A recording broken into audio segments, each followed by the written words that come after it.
Goodie po sa ating lahat mga kapatid for today's video. Ito na po yung update sa aking litsunan na ginagawa. Litsunan po ito ng pabo mga kapatid. So, hindi ko muna pinatawag dito, hindi ko muna pinainal yung kanyang kadena. Ipapakita ko po sa inyo mga kapatid, sa mga veterano na po dyan na naglilitso ng pabo at gumagamit ng griller o kagaya nito, itong hindi na manual na pag-ikot-ikot. Mga kapatid, excuse me po. So, yung gamit ko na sprocket sa kanyang tuhugan, 14 teeth. And then, dito sa wiper, 14 teeth din. Ay, makati yung lalamunan ko. Ayan, 14 teeth. So ipapakita ko po sa inyo mga kapatid, sapat lang ba ang lakas o sobrang lakas lang nito? Papakita ko po sa inyo. So ito po,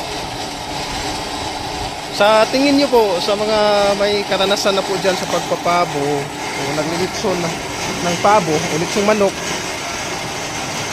sakto lamang po ba ang lakas ng kanyang ikot or malakas?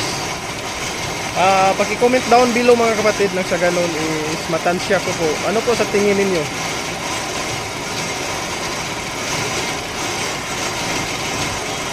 O kailangan pang ilo speed?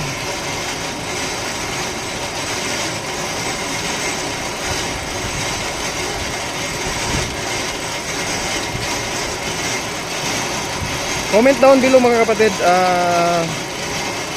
sa magko-comment po ng o magbigay ng advice sa akin, maraming salamat po in advance. So, iwan ko lang kung sakto lang ba ang lakas nito o sobrang lakas lang. Kasi kung malakas, pwede pa naman siguro itong ilo speed. Magagawan pa naman siguro ito ng paraan.